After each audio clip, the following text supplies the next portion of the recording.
होली मनाने के लिए बाजार एकदम तैयार होते हुए दिख रहे हैं। हरे निशान के साथ ही ज्यादातर बाजारों में ट्रेड होते दिख रहा है। एशिया के बाजारों में अच्छा एक्शन है। एसजीएक्स निफ्टी 80 पॉइंट बढ़कर डेज हाई पर ट्रेड करते हुए दिख रहा है। अमेरिकी बाजारों में कल बढ़िया हमने रिबाउंड आते हुए देखा और जिस तरह की क्लोजिंग हुई 3:30 बजे जिस तरह से अमेरिकी बाजार ट्रेड कर रहे थे उसके मुकाबले देखें तो ऑलमोस्ट सिमिलर या फिर उससे अच्छी ही आप क्लोजिंग कह सकते हैं। बल्कि निचले स्तरों से अगर आप देखें तो डाउ में 550 अंकों की रिकवरी हुई। शुरुआती सत्र में वीकनेस देखी, इंट्राडे में भारी गिरावट के बाद शानदार रिकवरी हुई और 200 पॉइंट ऊपर डाउ बंद हुआ। नैस्डैक 1 पॉइंट पर 1% से ज्यादा इंट्राडे में फिसला था और वहां से सारे लॉसेस रिकवर करके माइल्डली पॉजिटिव क्लोजिंग दिखाते हुए दिखा। तो दिग्गज टेक्नोलॉजी शेयर्स में खरीदारी आती हुई दिखी, बट मोर इंपॉर्टेंटली बैंक्स और इकोनॉमी से जुड़े स्टॉक्स में बढ़िया रिबाउंड आया निचले स्तरों से। कुछ इंडिकेशंस हैं जिसकी वजह से बैंक्स में बढ़िया एक्शन रहा। फेड ने जब पिछले साल महामारी आई थी कोरोना की तो बैंक्स पर कुछ रिस्ट्रिक्शंस लगाई थी उनके डिविडेंड और बायबैक्स को लेकर। अब फेड ने कहा है कि जून अंत से ये सारी रिस्ट्रिक्शंस हटा दी जाएंगी, यानी कि बैंक्स फिर से एक बार डिविडेंड्स दे पाएंगे और बायबैक्स भी कर सकेंगे। इसकी वजह से हमने देखा कि दिग्गज बैंक्स में अच्छी खरीदारी होती दिखी। एयरलाइन शेयर्स में भी अच्छा एक्शन दिखा और बाकी इकोनॉमी से जुड़े स्टॉक्स में भी पॉजिटिव एक्शन दिखा। जो इकोनॉमिक डेटा आया वो काफी मजबूत आया। साप्ताहिक बेरोजगारी दावे जो कल आए वो 7 लाख से नीचे आए, 6.84 लाख के आए, जो कि अनुमान से काफी बेहतर हैं। जब से कोरोना महामारी शुरू हुई है तब से अब तक के सबसे अच्छे या फिर कह सकते हैं सबसे कम बेरोजगारी के दावे आते हुए दिखे। तो ये एक अच्छा संकेत है अमेरिकी बाजारों के लिए। 10 साल की बॉन्ड यील्ड कुछ ज्यादा बढ़त नहीं हुई, बट हल्की सी अपटिक आती हुई देखी, 1.62 से बढ़कर 1.63 के करीब। यूरोप में मिला जुला एक्शन रहा। यूके के बाजार ½ % ऊपर थे। कच्चे तेल में 4% की गिरावट देखी, वापस $62 के करीब ब्रेंट फिसलते हुए हमें कल दिखा है। डॉलर यहां पर मजबूत एक्शन है, 4 महीने की ऊंचाई पर है और सोने पर दबाव कायम है।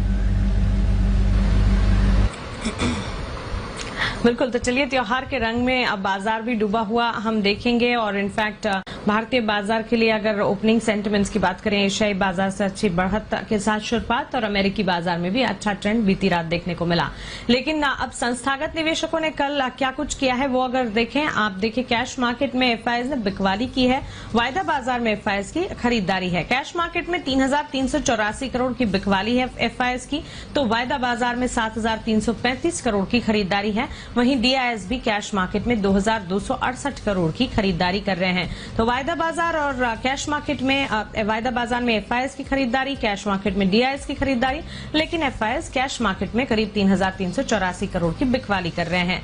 आगे बढ़ते हैं और अब इन तमाम संकेतों को समझते हुए भारतीय बाजार पर आपकी रणनीति क्या होनी चाहिए, नई सीरीज की शुरुआत हम कर रहे हैं, क्या स्ट्रैटेजी पहली बिल्टअप करेंगे, जान लेते हैं अनिल सिंघवी से। Anil sir, good morning. विदेशी बाजार के संकेत अच्छे दिख रहे हैं, भारतीय बाजार पर इनका असर कैसा दिखेगा, सीरीज की शुरुआत कैसी रहेगी और आज के लिए पहली रणनीति क्या बनाएं? गुड मॉर्निंग मानसी, पहले तो आपको और हमारे सभी दर्शकों को होली की बहुत बहुत शुभकामनाएं। और आज हरा रंग जो आप जनरली बाजार में देखना चाहते हैं वो देखने को मिलेगा। शुरुआती कारोबार में एक अच्छी रिकवरी के आसार है। अमेरिकी बाजारों में भरपूर तेजी हुई है, उम्मीद के मुताबिक, उम्मीद से कहीं ज्यादा, और दिन के हाईएस्ट लेवल पर जाकर बाजार बंद हुए, जो थोड़ा सा कॉन्फिडेंस दिखाता है, क्योंकि अब तक बाजारों में जो ट्रेंड दिख रहा था वो क्लोजिंग बेसिस पर बहुत कॉन्फिडेंस वाला नहीं था, लेकिन कल के सेशन में इसके विपरीत अमेरिका में एक अच्छा मजबूती वाला रिकवरी वाला ट्रेडिंग सेशन रहा। भारतीय बाजारों में मार्च सीरीज का जो आखिरी हफ्ता था वहां पर अच्छा खासा करेक्शन रहा, काफी कुछ पोजीशंस हल्की हो चुकी है। जिस तरह से ओवरऑल रोल ओवर्स हुए शॉर्ट साइड पर ज्यादा है, तो ऐसे में थोड़े ओवरसोल्ड मार्केट है और सीरीज की शुरुआत में पहले दिन आज अप्रैल की सीरीज में फिर खरीदारी आने के थोड़े बहुत आसार जरूर नजर आते हैं। जो इमीडिएटली अब निफ्टी पर सपोर्ट का काम करेगा वो है 14,200 से लेकर 14,250 की रेंज होगी, जहां पर आपको खरीदारी आती हुई दिखेगी। निचले लेवल पर एक अच्छा सपोर्ट वहां पर मिलेगा। ऊपर की तरफ माफ कीजिएगा, ऊपर की तरफ आप अगर देखें तो 14,500 14,550 के आसपास तक इस रिबाउंड में बाजार के जाने की आप उम्मीद कर सकते हैं। बैंक निफ्टी जहां तक सवाल है, बैंक निफ्टी में भी एक 33,000 के आसपास की क्लोजिंग हुई है और निचले स्तर से बैंक निफ्टी में भी एक रिकवरी देखने को मिली है, लेकिन 14,000 माफ कीजिएगा 32,450 के आसपास बैंक निफ्टी पर अच्छा सपोर्ट है और ऊपरी स्तरों पर 33,600 33,850 तक की इस रिकवरी में बैंक निफ्टी के ऊपर की आप उम्मीद कर सकते हैं। जी बिल्कुल अनिल सर, शुक्रिया ये पहली रणनीति बताने के लिए और हमारे साथ जुड़ने के लिए। तो यहाँ पर आप देखिए, अब ट्रेड रेंज आपके पास है 14,200 से 14,250। निफ्टी के लिए मजबूत सपोर्ट का काम करेंगे 14,500 से 14,550।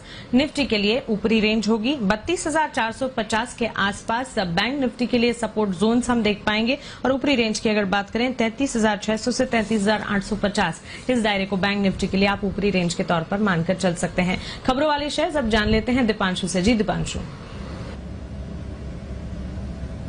दो लिस्टिंग्स हैं। Kalyan jewellers issue price 87 rupees पर शेयर और Suryoday small finance issue price 305 रुपए पर शेयर। यहां पर रखिए नजर। श्रीराम सिटी यूनियन फाइनेंस दूसरे अंतरिम डिविडेंड पर बोर्ड विचार करेगा। आरबीएनएल अंतरिम डिविडेंड पर बोर्ड बैठक है। थॉमस कुक की ईजीएम है। वैपको इंडिया रिटेल निवेशकों के लिए आज ऑफर फॉर सेल खुलेगा और सुप्रीम कोर्ट टाटा मिस्त्री मामले में अपना फैसला आज सुनवाएगा सुबह 11 बजे। बारबेक्यू नेशन आईपीओ आज इसका आखिरी दिन है। दूसरे दिन अब तक लगभग 2 गुना ये इशू भर चुका है, जिसमें रिटेल सब्सक्रिप्शन पौने 10 गुना के करीब है। वैपको इंडिया आज रिटेल निवेशकों के लिए ओएफएस खुल रहा है। नॉन रिटेल हिस्सा लगभग पौने 5 गुना सब्सक्राइब हो चुका है, यानी कि कुल ओएफएस इस समय 3.35 टाइम सब्सक्राइब हो चुका है। प्रमोटर ने 12.68% हिस्सेदारी बेचने की योजना बनाई है, यानी कि 9% का बेस इशू और उसके ऊपर ओवर सब्सक्रिप्शन 3.62% का प्रमोटर कर रहे हैं। आरबीएनएल यहां पर ओएफएस खत्म हो गया है और अपडेट यह आया है कि एलआईसी ने ओएफएस में लगभग पौने 9% हिस्सेदारी खरीदी है कंपनी में।